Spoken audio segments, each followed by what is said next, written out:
9/11 کا واقعہ جب ہوا 22-23 برس ہو چکے ہیں، تو وہ واقعہ ظاہر ہے کہ جدید تاریخ کے سب سے بڑے ٹریجڈی والے سانحات میں سے تھا۔ تو اسے دیکھتے ہی میں تو ٹی وی اسکرین پہ دیکھ رہا تھا، اور پھر بہت سارے لوگ یا جو لوگ بھی ذرا انسان دوستی رکھتے ہیں اور تاریخ پر رومانویت کو غالب نہیں رکھتے، ان سب کا جیسے ایک مشترکہ احساس اور اندیشہ تھا کہ اب دنیا وہ نہیں رہے گی جو آج تک تھی۔ تو اس کے بعد جب یہ ہوا کہ 9/11 کا واقعہ اسکرین پر دیکھتے ہوئے یا اگلے دن بھی اس کی کلپس دیکھتے ہوئے عالم اسلام میں جو فتح کے شادیانے بجائے جا رہے تھے عوامی سطح پر اور بعض تنظیموں اور تحریکوں کی طرف سے، تو وہ اور ڈراؤنا تھا۔ وہ مجھے بالکل اس وقت مجھے یاد ہے کہ میں وہ سب بڑھکیں سنتا تھا،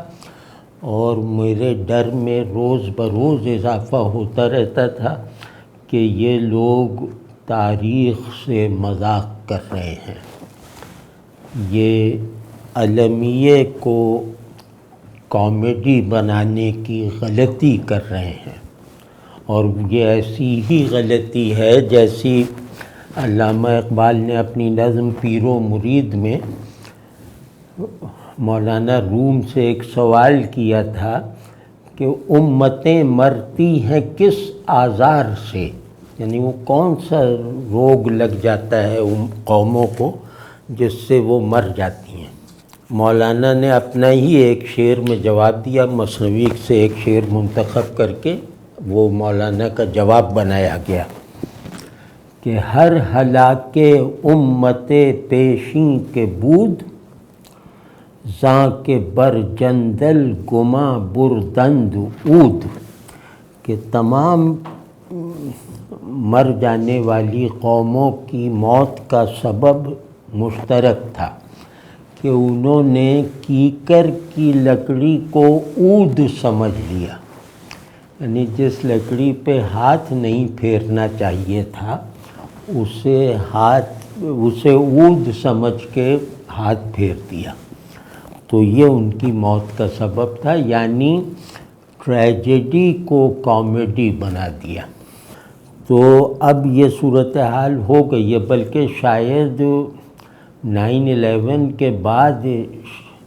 جشن منانے کا وہ انداز یا اس میں اتنی شدت نہیں تھی جتنی یہ اسرائیل پر حملے کے بعد ہوئی۔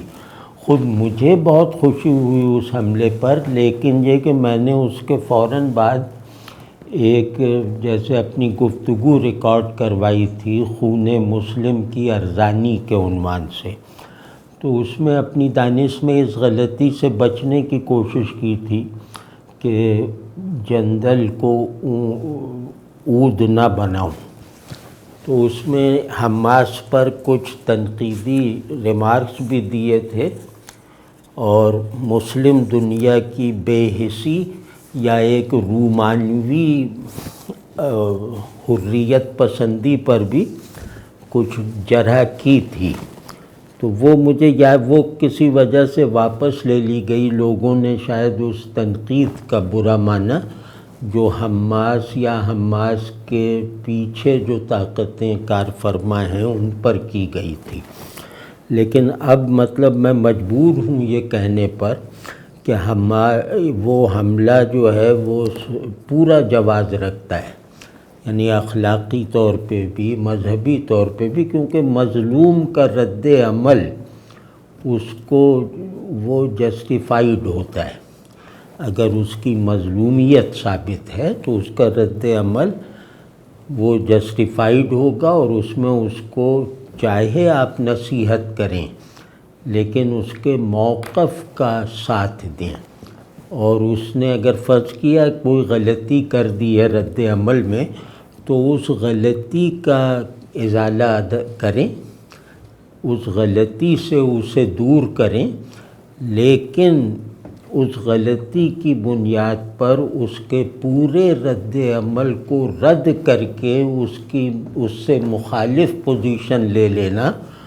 جو ظالم کی بالواسطہ یا بلا واسطہ اعانت کرتی ہو، تو وہ بہت غلط اور بے حسی کی بات ہوگی۔ تو اس پورے پیرائے میں ہم نے حمایت کی اسرائیل پر،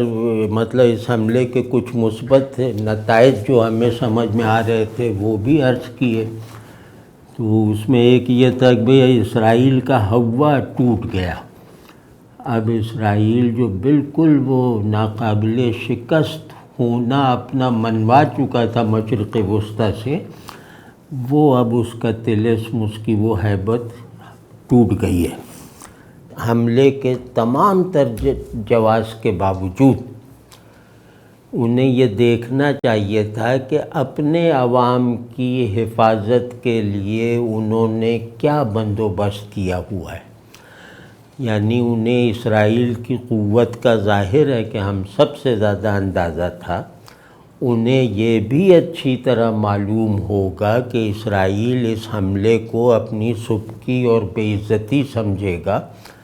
اور پوری طاقت سے جواب دے گا، یعنی محدود طاقت سے نہیں جیسے 2006 میں حزب اللہ کو دیتا رہا،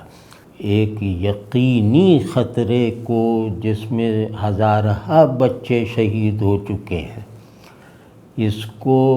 اچھی طرح جاننے کے باوجود نظر انداز کر دینا ایک 4 گھنٹے کی مہم جوئی کے لیے، یہ بہت مطلب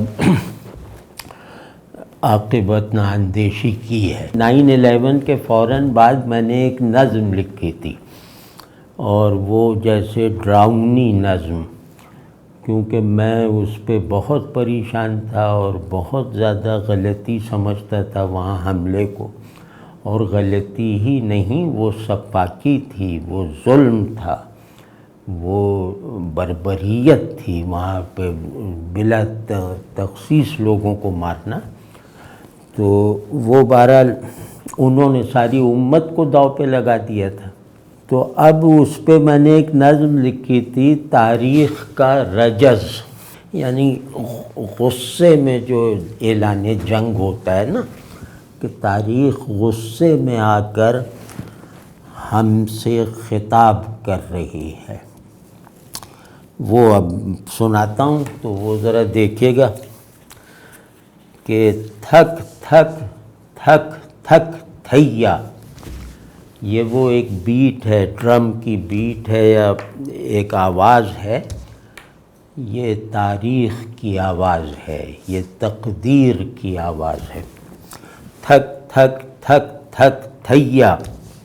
گھوم چکا ہے پہیا، میرا جھنڈا آگ نے تھاما، میرا گھوڑا برق نے تھپکا، میرا گرز غضبناکی کے لامبے پیڑ کا ٹپکا۔ وہ پیڑ کا ٹپکا جیسے ناریل یا انناس، وہ کیا وہ ایک اور پھل ہوتا ہے، تو وہ بڑا سا پھل سب سے اونچے درخت سے گرتا ہے، تو اس کی جو گرنے والا پھل ہے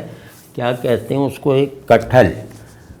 کٹہل بہت اونچے پیڑ سے ہوتا ہے، تو وہ اس کی شکل بھی گرز سے ملتی ہوتی ہے۔